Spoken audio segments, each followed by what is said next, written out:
Picasso disait que dans chaque enfant, il y a un artiste. Le problème est de savoir comment rester un artiste en grandissant. Par conséquent, je me pose cette question. Qu'est-ce qui nous empêche en grandissant de rester des artistes?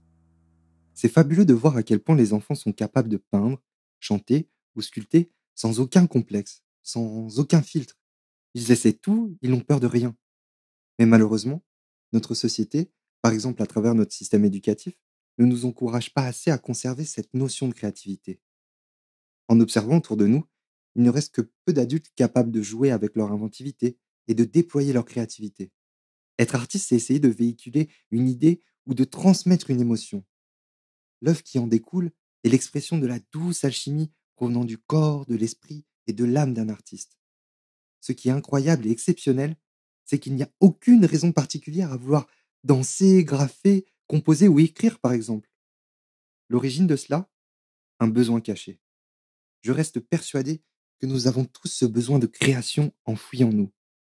On le perçoit parfois à travers des signes discrets, quasi anecdotiques. Des gribouillis sur un morceau de papier pendant qu'on patiente au téléphone. Une chanson mal chantée sous la douche. Une envie irrépressible de danser sur un morceau en boîte de nuit à 4 heures du matin. En fait, je pense que ce que Picasso a voulu dire, c'est que nous avons tous des prédispositions insoupçonnées pour l'art. Vous, moi, la concierge de l'immeuble ou encore votre conseiller bancaire. Nous tous. Et paradoxalement, le truc déroutant, c'est que j'entends tous les jours des gens qui voudraient se mettre à la peinture ou au piano, mais au final, combien le font réellement? Très peu. Et j'en fais partie d'ailleurs. Nous trouvons toujours des excuses qui nous évitent de passer à l'acte. Je vais être ridicule, je ne sais pas comment faire, je n'ai pas le temps. J.K. Rowling a d'ailleurs commencé à écrire Harry Potter alors qu'elle était mère célibataire, ruinée, au chômage et qu'elle vivait dans un minuscule appartement écossais. Dostoïevski a écrit « Sauf la naissance, tout le reste peut s'acquérir par le talent, le savoir, l'intelligence, le génie. » Alors pourquoi nous imposons-nous à nous-mêmes ce genre de limites? Parce que, en général, personne d'autre n'est là pour nous interdire de nous mettre à la peinture ou au chant. Nous nous auto-censurons par peur de l'échec, par peur de se retrouver confrontés à un domaine que nous ne maîtrisons pas, par peur de se retrouver face à ses propres incapacités. Mais l'échec fait partie du processus d'apprentissage et il est même nécessaire. Dans notre société, échec est devenu un mot complètement négatif, à bannir. Seulement, il a ses vertus. Il aide à déceler les erreurs, à ne pas les reproduire et surtout à avancer. La première sculpture de Rodin n'était pas un chef-d'œuvre. Tous les grands artistes ont connu des échecs dans leur apprentissage avant de maîtriser leur art avec perfection. La plupart sont en fait des personnes qui enchaînent les essais, tentative après tentative. Ils apprennent de leurs échecs pour atteindre la réussite, le succès, la reconnaissance, la sublimation. Donc, si je dois répondre à la question « Qu'est-ce qui nous empêche en grandissant de rester des artistes ?» Je pense que la plupart du temps, la réponse serait simplement « nous ». Nous qui avons créé des barrières fondées sur des appréhensions.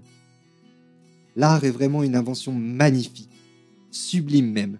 Je pense que nous aurions tort de ne pas nous y essayer, pour oser apprendre quelque chose de nouveau, qui nous fasse envie, qui nous fasse vibrer, qui nous ressemble. Cela pourrait nous apparaître plus facile aujourd'hui. Nous avons les outils de base dans nos poches. Avec nos téléphones portables, nos tablettes, nous pouvons écrire, dessiner, peindre, écouter de la musique, s'enregistrer, prendre des photos et filmer facilement. Nous pouvons apprendre des techniques basiques sur Internet, échanger avec des artistes établis ou avec d'autres en apprentissage. L'art permet de rassembler et d'échanger avec des inconnus. Alors amusez-vous, lancez-vous, il n'y a pas d'âge pour débuter. Apprenez des grands artistes comme des petits et tracez votre propre route à partir de ça. Vous échouerez à plusieurs moments, c'est sûr, c'est certain même. Mais essayer, échouer et réussir sont des étapes aussi importantes les unes que les autres. Alors encore une fois, n'ayez pas peur. Sortez de votre zone de confort et n'oubliez pas, tenter de créer est une opportunité en soi. Un voyage vers l'inconnu plein de promesses. Soyez enthousiaste et gardez confiance en vous.